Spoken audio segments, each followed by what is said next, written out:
Okay, so far we worked our way through the first four chapters of Genesis. Don't worry, we're not going to plow along through the whole Bible this way. We've looked at the fact that prophecy is generally promises and warnings about the future, and some prophecy is just general statements about the future. In this video, we're just going to talk briefly of the next few chapters of Genesis up through chapter 11. Genesis 5 is mostly genealogy. In Genesis 6, we begin the flood account. The main prophecy in Genesis 6 is a warning to Noah that the flood's coming and what he should do about it. There's also the statement about 120 years, which some have interpreted to mean that it would be 120 years until the flood, when God told Noah this.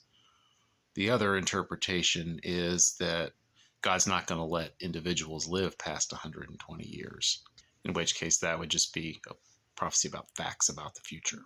Then we have the flood in 6, 7, and 8. At the end of chapter 8, we have a prophecy of promise. God says, I will never again curse the ground because of man, for the intention of man's heart is evil from his youth.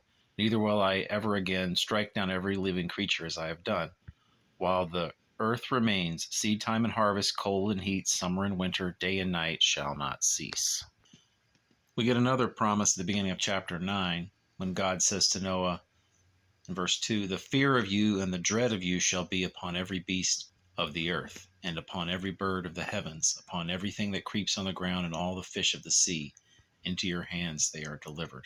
And then God goes on to give his blessing to eating meat, although he strongly commands not to eat the blood. And then he makes a command about the shedding of human blood. He says, whoever sheds the blood of man, by man shall his blood be shed, for God made man in his own image.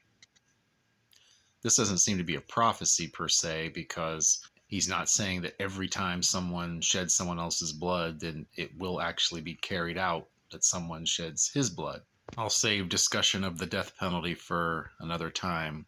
The other prophecy in this chapter involves the rainbow. The rainbow is the sign of God's covenant that never again shall all flesh be cut off by the waters of the flood, and never again shall there be a flood to destroy the earth. This is the sign of the covenant that I make between me and you and every living creature that is with you for all future generations. I have set my bow in the cloud, and it shall be a sign of the covenant between me and the earth. When I bring clouds over the earth and the bow is seen in the clouds, I will remember my covenant that is between me and you and every living creature of all flesh. And the water shall never again become a flood to destroy all flesh. When the bow is in the clouds, I will see it and remember the everlasting covenant I have established between me and all flesh that is on the earth. Finally, there's a prophecy at the end of chapter 9 about the future of Noah's three sons, Shem, Ham, and Japheth. Shem is put to the highest level, and Japheth is put next, and then Ham is at the lowest because of how Ham behaved when Noah became drunk and naked in his tent. Chapters 10 and 11 are mostly genealogy plus the Tower of Babel. And that brings us to chapter 12, where we get the story of Abraham, where we start getting a lot more prophecy. So to this point, we've discovered a fair amount of prophecy in the first 11 chapters of Genesis. We get examples of warnings, and we get examples of promises, and we get some general examples of how the future is going to go. And a lot of times when they're examples of how the future is going to go, it's a judgment for how mankind has behaved. Within Christianity, there's a fair amount of controversy over whether these first 11 chapters of Genesis happen as written or whether they're somehow allegorical. We've seen in some past videos that things can be both real events and allegorical, such as Paul's references to Sarah and Hagar. So there are deep allegorical meanings in all of these stories here. But I see no reason to believe that these events didn't really happen. I certainly don't claim that I can prove that they happened, and I don't even try to. The main objection seems to be they are really hard to believe. People living to be 900 years, a flood that sounds like it's worldwide, at least to our ears today, although there are certainly ways of looking at the flood as being local to where man had spread at a certain time. But any origin story is hard to believe, even the one we get from mainstream science.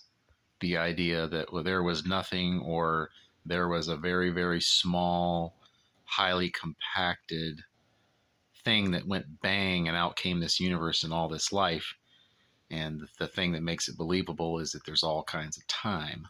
That's really hard to believe too. So if your criteria for believing something are based on whether it's hard for me to believe, you've got that problem any way you look at origins. Back when we studied what are the essentials of Christianity, in no place did I find anything that said, except ye believe the first 11 chapters of Genesis literally happened, you cannot be saved.